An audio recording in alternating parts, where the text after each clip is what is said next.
Hello student, जय हिंद। कैसे हैं आप सभी लोग? उम्मीद करता हूँ सभी बहुत ही बढ़िया होंगे। सो गाइज, अभी हम लोग आज की डेट के जितने भी इंपॉर्टेंट करंट अफेयर्स है उसको डिस्कस करने वाले हैं। And before starting this lecture मुझे आपको कुछ इन्फॉर्मेशन देनी है। और इन्फॉर्मेशन ये है कि गाइज, अभी जो आप करंट अफेयर सुनेंगे वो एक शॉर्ट में मैंने न्यूज आपको बताई है। जो आज की डेट की जितनी भी इंपॉर्टेंट न्यूज है, जो आप एज अ सिविल सर्विसेज की आप तैयारी कर रहे हैं, तो आपको इस न्यूज के बारे में इंफॉर्मेशन होनी चाहिए। तो वो पूरी चीज मैंने यहाँ पर कवर की हुई है A to Z। बट ये न्यूज कवर करी है। बट एग्जामिनेशन को क्रैक करने के लिए आपको न्यूज के साथ साथ जो न्यूज से जुड़े जो स्टैटिक पोर्शन जो होते हैं, जनरल स्टडीज के पोर्शन जो होते हैं, वो भी आपको कवर करना बहुत जरूरी है। तो मैंने बताया हुआ है कि उसमें क्या क्या चीजें आपके लिए इंपॉर्टेंट है, तो आप खुद से भी कवर कर सकते हैं, या फिर आपको नीचे डिस्क्रिप्शन पर हर एक टॉपिक जो है वो मिल जाएगा न्यूज का। जो भी न्यूज मैंने अभी यहाँ पर कवर करी है उसका हर एक डिटेल में टॉपिक मिल जाएगा, तो आप उसको भी गो थ्रू कर सकते हैं। राइट, डिटेल में करंट अफेयर्स को कवर करने के लिए। सो चलिए फिर, ये एक इंफॉर्मेशन शॉर्ट सी आपको देनी थी। और हमारे काफी सारे पेड कोर्सेज भी अवेलेबल हैं। और पेड कोर्सेज से रिलेटेड अगर आपको जानकारी चाहिए तो आप 9713282838 पर व्हाट्सएप करके कोर्सेज की जानकारी हासिल कर सकते हैं। और नीचे डिस्क्रिप्शन पर आप देखेंगे तो आपको एक टेलीग्राम का चैनल भी मिल जाएगा। सो लेक्चर्स की PDF जो है वो टेलीग्राम के चैनल पर हम प्रोवाइड करा देते हैं। सो आप ये लेक्चर को जो है वो कवर करिए और नीचे कमेंट बॉक्स पर अपना फीडबैक भी जरूर दीजिएगा कि आपको कैसा लगा है। गाइस, सबसे पहली न्यूज न्यू डेवलपमेंट बैंक से रिलेटेड थी। तो इजिप्ट ने अभी न्यू डेवलपमेंट बैंक को ज्वाइन किया है। और इससे पहले बांग्लादेश, UAE, उरुग्वे ने न्यू डेवलपमेंट बैंक को ज्वाइन किया था। तो अभी 4 नए सदस्य न्यू डेवलपमेंट बैंक के हमें देखने को मिलते हैं। और वैसे जो न्यू डेवलपमेंट बैंक के ओरिजिनल जो सदस्य थे वो ब्रिक्स कंट्री के मेंबर्स थे। ब्रिक्स कंट्री क्या, आप मुझे बता सकते हैं नीचे कमेंट बॉक्स पर लिखकर कि ब्रिक्स कंट्री के कौन से मेंबर्स हैं? राइट, तो ये न्यू डेवलपमेंट बैंक से रिलेटेड क्वेश्चन ये बनता है कि ये बैंक का हेडक्वार्टर कहाँ पर है, ये बैंक कब स्टैब्लिश हुई थी। राइट, तो इस प्रकार के क्वेश्चन जो है वो अक्सर न्यू डेवलपमेंट बैंक से रिलेटेड आपसे पूछे जाते हैं। और अभी रिसेंटली जो न्यूज थी वो इजिप्ट ने अभी इसको ज्वाइन किया, वो थोड़ा सा आप ध्यान में रखिएगा। न्यू डेवलपमेंट बैंक का जो वोटिंग शेयर जो होता है वो किस प्रकार का होता है? जैसे कि उसमें सभी मेंबर्स जो होते हैं उनका एक सिंगल वोट होता है। बट एक्चुअली वर्ल्ड बैंक की अगर हम लोग बात करें तो वर्ल्ड बैंक के अंदर जो वोटिंग पावर्स जो होती हैं वो किस टाइप से होती हैं कि जो मेंबर्स कंट्री हैं, तो उन्होंने कितना पैसा जो है वो वर्ल्ड बैंक के अंदर रखा है, कितना कैपिटल उनका है, तो उस अकॉर्डिंग उनके शेयर जो होते हैं वो डिस्क्राइब होते हैं या कैटेगराइज होते हैं। बट न्यू डेवलपमेंट बैंक के अंदर सबके जो वोट हैं वो इक्वल हम लोग को देखने को मिलते हैं। राइट, वोटिंग पावर इक्वल है। बट वर्ल्ड बैंक के अंदर वोटिंग पावर इक्वल नहीं होती, वो कैपिटल के ऊपर डिपेंडेंट होती है। तो इस प्रकार की भी बेसिक सी चीजें आपको थोड़ी सी पता होनी चाहिए टॉपिक से रिलेटेड, ठीक है। और बाकी regional comprehensive economic partnership, a very important topic. इस टॉपिक से रिलेटेड आपको हर एक डिटेल पता होनी चाहिए। अभी रिसेंटली बताया गया है कि 1 जनवरी 2022 से रीजनल कॉम्प्रिहेंसिव इकोनॉमिक पार्टनरशिप जो है वो लागू हो गई है। और ये रीजनल कॉम्प्रिहेंसिव इकोनॉमिक पार्टनरशिप दुनिया की सबसे बड़ा फ्री ट्रेड जोन है। तो रीजनल कॉम्प्रिहेंसिव इकोनॉमिक पार्टनरशिप जो है क्षेत्रीय व्यापक आर्थिक भागीदारी। तो इसके कितने सदस्य हैं टोटल, इससे रिलेटेड क्वेश्चन पूछे जाते हैं। तो टोटल 15 सदस्य हैं। कौन से हैं मुझे नीचे कमेंट बॉक्स पर लिखकर बताएं। आपको पता होना चाहिए कि रीजनल कॉम्प्रिहेंसिव इकोनॉमिक पार्टनरशिप का पूरा ऑब्जेक्टिव है क्या एग्जैक्टली इसकी आपको अच्छे से डिटेल जो है वो पता होनी चाहिए। इससे रिलेटेड अक्सर एग्जाम में क्वेश्चन जो है वो पूछे जाते हैं।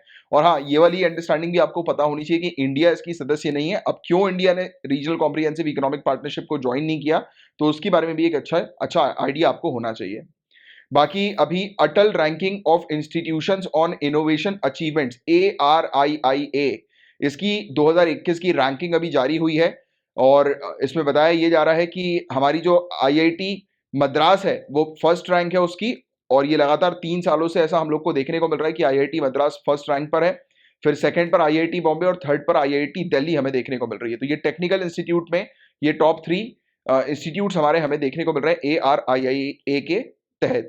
और ARIIA में मेनली फोकस किया जाता है इनोवेशन और एंटरप्रेन्योरशिप के ऊपर कि कौन सी हमारी कंट्री की जो मेजर हायर एजुकेशन इंस्टीट्यूशंस हैं, यूनिवर्सिटीज हैं, वहां पर जो स्टूडेंट्स निकल रहे हैं वो कितनी ज्यादा मात्रा में इनोवेशन कर रहे हैं।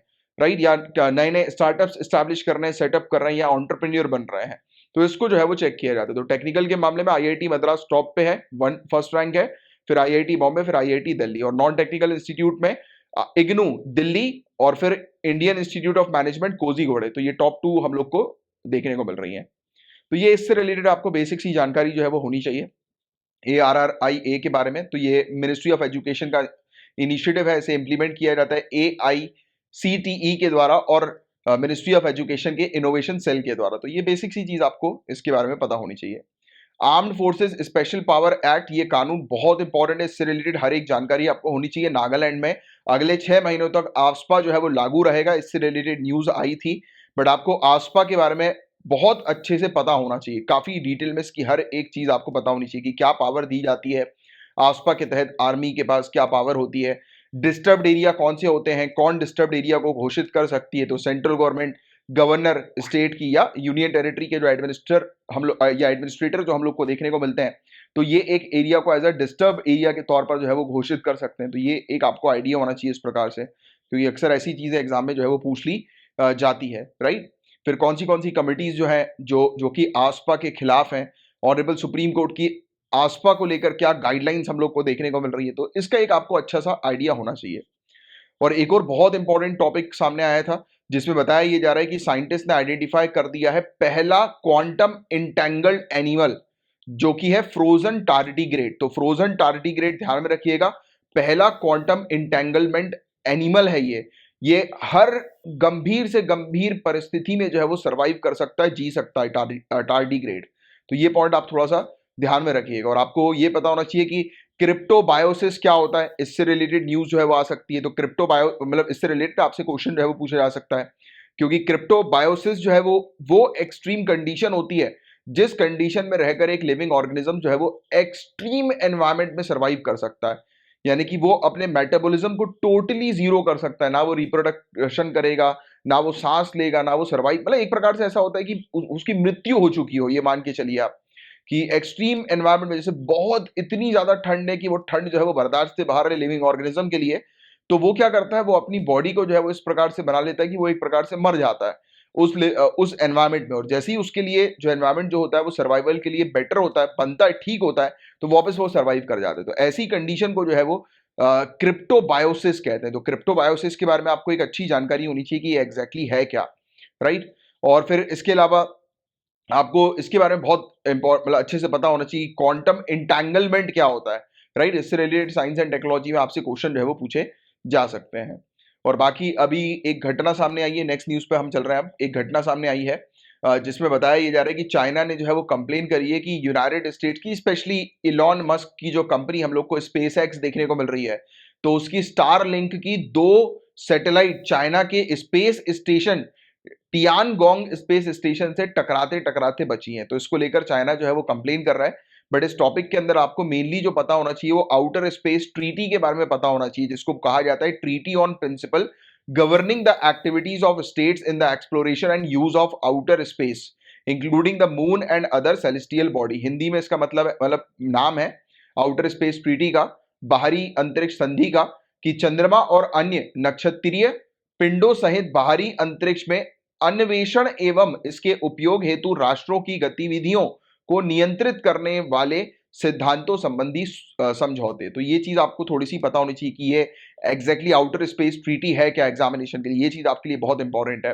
राइट। और फिर आपको आउटर स्पेस ट्रीटी के अलावा ये जो इंटरनेशनल स्पेस स्टेशन कौन सी कंट्रीज के पास किस टाइप के इंटरनेशनल स्पेस स्टेशन है आज की डेट में, उसका आपको एक जनरल सा आइडिया होना चाहिए। स्पेस एक्स की इंटरनेट सैटेलाइट नेटवर्क के बारे में बेसिक आइडिया होना चाहिए। चाइना के स्पेस स्टेशन तियानगोंग स्टेशन के बारे में आपको थोड़ी सी जानकारी होनी चाहिए। साथ ही साथ ये भी पता होना चाहिए कि इस तियानगोंग स्टेशन से लेकर या इससे जुड़ी जो चिंताएं हैं वो एग्जैक्टली है क्या, तो उसके बारे में एक आपको आइडिया होना चाहिए। तो ये है पूरा ओवरऑल टॉपिक जिसकी आपको एक अच्छे से जो है वो जानकारी होनी चाहिए थी। इसी के साथ ये लेक्चर जो है वो समाप्त होता है आज का।